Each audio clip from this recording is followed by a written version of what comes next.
இன்றைக்கி சிக்கன் 65 எப்படி செய்ய போகிறதுன்னு பார்க்கலாம். ஸோ நான் அதுக்கு போன்லெஸ் பீசஸ் எடுத்து வச்சுருக்கேன். அதோட கிட்ஸுக்கு ரொம்ப பிடிக்கணும் லெக் ஃப்ரை பண்ணுறதுக்காக 2 லெக் பீஸ் எடுத்து வச்சுருக்கேன். ஸோ இதை நான் என்ன பண்ணியிருக்கேன்னா நல்லா மஞ்சப்பொடி போட்டு ஒரு 4 to 5 டைம்ஸ் நல்லா கழுவி எடுத்துக்கலாம். ஒரு ஸ்பூன் இஞ்சி பூண்டு பேஸ்ட் எடுத்துக்கலாம். ஒரு ஸ்பூன் ஆட் பண்ணிக்கலாம். அடுத்து பெப்பர் வந்து பொடி பண்ணி வச்சுக்கலாம். மிளகா நல்லா பொடி பண்ணி அதை ஆட் பண்ணிக்கலாம். அடுத்து கலருக்கு மற்ற எந்த கலர் பவுடர் ஆட் பண்ண போகிறதில்ல, காஷ்மீரி சில்லி பவுடர் தான் ஆட். ஏன்னா காரத்துக்கு நம்ம பெப்பர் போட்டோம். ஸோ கலருக்கு லேசாக காஷ்மீரி சில்லி பவுடர் போட்டுக்கலாம். நெக்ஸ்ட்டு கார்ன்ஃப்ளவர் ஆட் பண்ணிக்கலாம். கார்ன்ஃப்ளவர் ஒரு 2 ஸ்பூன் போட்டுக்கலாம்.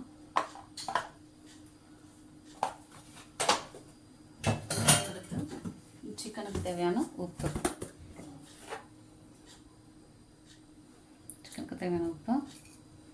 போட்டு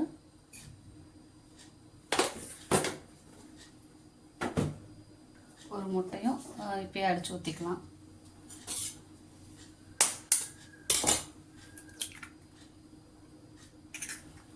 மிக்ஸ் பண்ணி வச்சாச்சு. இதை ஒரு 1/2 அன் ஹவர் மூடி போட்டு மேரினேட் பண்ணி வச்சிடலாம். 1/2 அன் ஹவர் ஊறினதுக்கப்புறம் நம்ம எடுத்து பொரிச்சு எடுத்துடலாம். இப்போ 1/2 அன் ஹவர் மேரினேட் பண்ணி எடுத்துட்டோம். ஸோ இப்போ இதை வந்து பொரிச்சு எடுத்துடலாம். அடுப்பை பற்ற வச்சு சட்டியில் வந்து காயட்டும். காஞ்சோன்னே எண்ணெய் ஊற்றிக்கலாம். காஞ்சிச்சு எண்ணெய் ஊற்றிக்கலாம். நம்ம இந்த சிக்கனை பொரிக்கிற எண்ணெய் வந்து ரீயூஸ் பண்ண முடியாதுங்கிறதுனால நம்ம அப்படியே கொட்டை போகிறோம். ஸோ அளவாக எண்ணெய் ஊற்றிக்கலாம். காஞ்சிருச்சு. இப்போ ஒரு பீஸாக எடுத்து போட்டுக்கலாம்.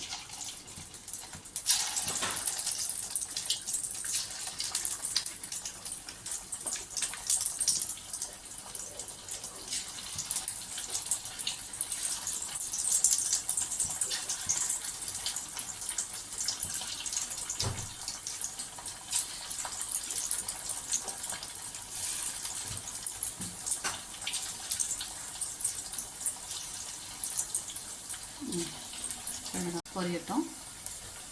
பொரியறப்பே நம்ம ஒரு கொத்து கருவேப்பிலையை போட்டுக்கலாம். அப்போ வந்து கொஞ்சம் வாசமாக இருக்கும். கருவேப்பிலையை சேர்த்து அதோட பொரிச்சு எடுத்துக்கலாம்.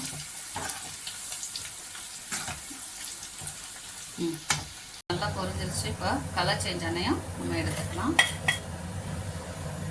Chicken 65 ready. இந்த சிக்கன் 65ோட ஆனியனும் லெமனும் வச்சு சர்வ் பண்ணிக்கலாம்.